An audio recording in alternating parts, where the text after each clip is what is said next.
So in this video, I'm going to give you the keys to not be a victim of people who are condescending towards you. And I've had like my fair share of experiencing condescending behavior, people, putting you down. I suspect maybe like more than average. Maybe it's because it's something in my personality, or there are a lot of positive people in my life, but for those people who have that dark demon of superiority hiding and lurking inside of them, I seem to have a way of bringing it out of people. So anyway, welcome to my channel where we talk about life through Bible verses.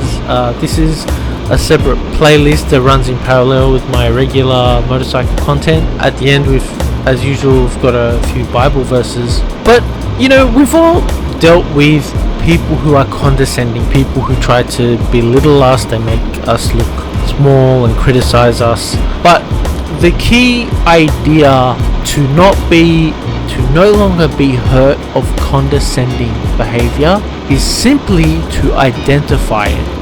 Knowing that this person projects this condescending behavior takes the sting out of it. You know that it's not you, it's not the truth, and it's not you, it's them. They are condescending people, and when you know that, that takes the hurt out of it. So I'm going to give a few points that identifies condescending behaviors, and a lot of times when people use this to attack you, it hurts because you don't even realize that they're being condescending. You don't identify, you don't realize that it's happening. You think it's just a normal social interaction where someone is just simply pointing out your flaws for the purpose of bettering society or something like that. And the most hurtful attack from a condescending person is the one that you don't see coming. So the first type of behavior is they dumb down what you say so they can attack it. And this is a subtle one. They purposely, or maybe not purposely, maybe they're just too daft to realize what you're saying, but they misrepresent what you said. They misrepresent, they either change it, they either add an assumption that's not reasonable, that was not part of the conversation. They add an assumption to change what you said, or they remove keywords, they modify what you said, right? Or they strip down nuances. There are nuances, there's some things that you don't say but you kind of expect everyone understands. They remove those nuances and they oversimplify your point so that they can point out that it's wrong, or that it's stupid, and that is a condescending behavior. And sometimes what they do, the assumptions they make, it leaves you gobsmacked.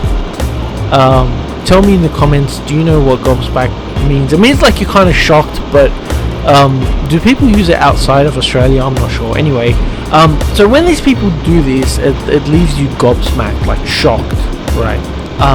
With the whole level of misunderstanding that you'd think a reasonable person wouldn't say. But here's the thing you got to remember: these people, they have issues, they have demons frustrating them inside. There's this war going on inside them, and a lot of times we don't see what's going on. Their primary concern is to make themselves seem more intelligent and making you or other people seem more stupid. And they tend to pick on people as well. It's not like they try to make everyone look stupid. There's only those certain people that they want to make sure look stupid. And in these situations where someone dumbs down or misrepresents what you say, the victim usually doesn't defend themselves. People aren't bothered to defend themselves, especially if it's just a passing comment. And the reason why is they think that to defend themselves they need to reiterate and correct the bits that were misunderstood, right? And a lot of times when you're talking about something, maybe it's complex or nuanced, and you're not bothered, and it won't even do justice to the condescending behavior, so people just let it go. But I found the most effective defense is to not spend the effort to make them don't reiterate your point. Don't spend the effort to make them understand your point. Don't say your point again, right? Instead, spend the effort to pointing out that their method of general reasoning is critically flawed. Okay, so that's where you need to put the effort. Don't even talk about the subject that you were talking about. Point out that their general reasoning is flawed, right? If they put an assumption in, if they put like an unrealistic assumption, which some do to make you look to help their point, just ask them, do you always make such big assumptions? Well, point out their general method, right? And that puts the focus on them. If they skip a word, sometimes they can skip out keywords. Like, there was a recent one that I had where I didn't have information about a certain thing. I didn't know, but I was trying to set up like logical reasoning, and I said, so if this, then, you know, and then the other person will quickly stop me and say, well, it's not like that, right? But you point that out and say, no, the operative word was if.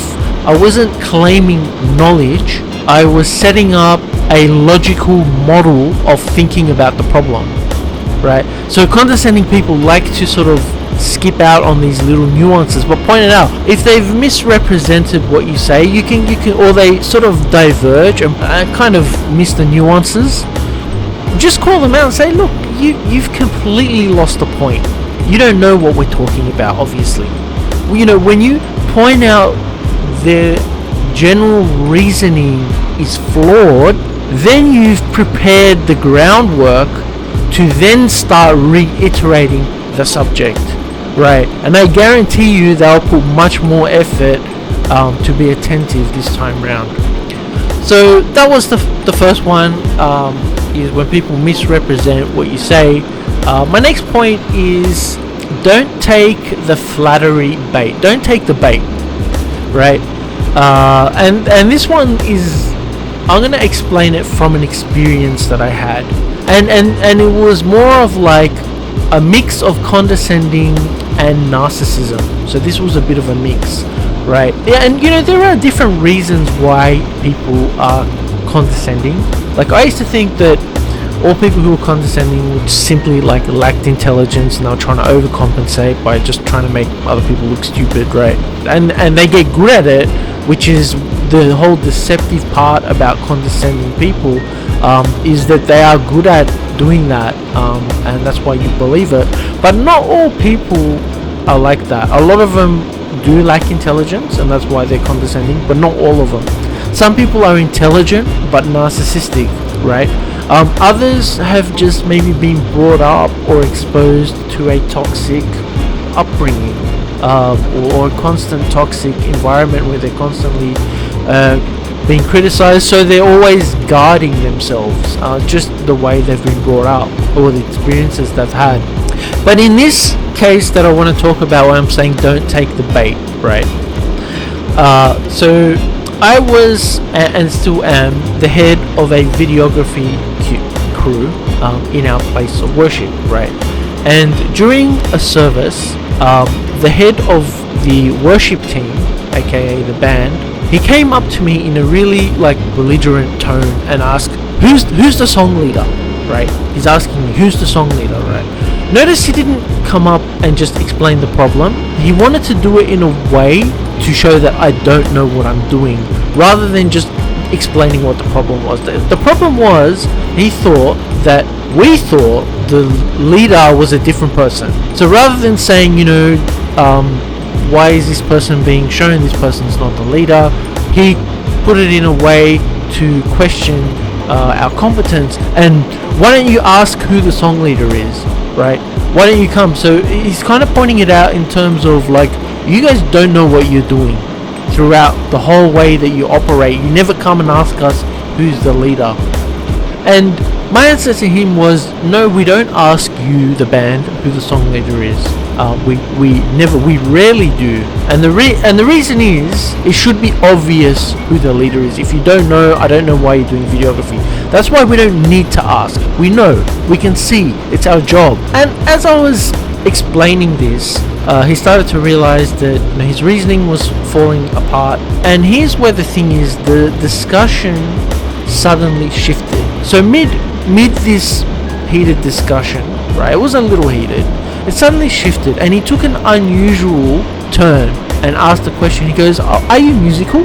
And I'm in the midst of this discussion, and I said no. I dismissed it. I said no, I'm not musical, right? And I continued with my point on videography and how we do things.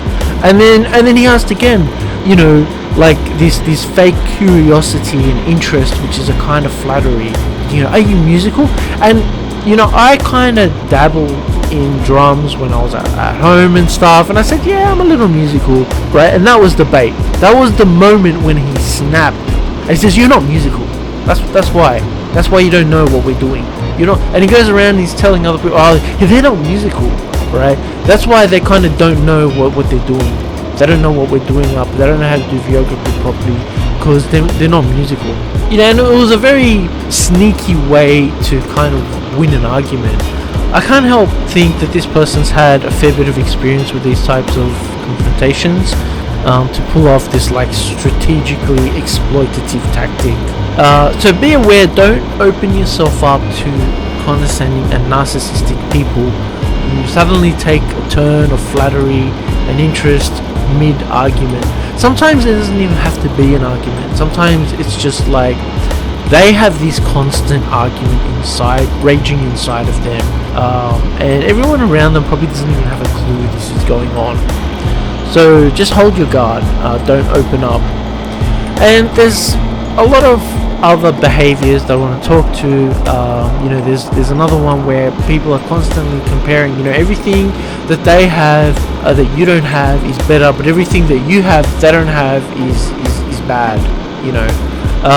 One is like ride a motorcycle. I think that's a good thing. That's right. A lot of people envy it. Maybe that they don't, because that either they don't have the skill or they're too afraid because motorbikes are a bit dangerous. So when a conversation comes up to highlight something that you have that they don't, well, it's because you're stupid, right? They don't have it because what you have is bad, right? Motorcycles are dangerous. They'll highlight that part. But the key to all of these points, that point and all of these points, is to recognize that it's condescending behavior. Like, predict it. You can almost predict that it's gonna happen because that's the type of person, and that takes out the sting. So I just want to end now with a couple of Bible verses. Maybe these Bible verses will take you a different vein. Treat any altercation with extreme caution. And I've made mistakes. I've probably could have handled things in a more calm and a different way, not being so defensive. And I hope I don't mean to promote attacking. Don't answer a fool according to his folly, or you yourself be just like them. And a really important one, probably one that you should really hold as a main part in your life, is a gentle answer turns away wrath, but a harsh word stirs up anger. So sometimes when someone is harsh to you, a gentle answer turns away wrath. And there's probably examples that I've talked about here where I could have just given a gentle answer, not stirred up an argument, because you kind of never forget them. It just kind of stays with you as baggage, and you just don't need it. So anyway, that's all I've got. I hope this video was helpful to you. If you have any comments, if you like my video, please don't forget, hit the like button. If you like my content in general, please subscribe, and if you are riding a motorcycle, take it easy and ride safe.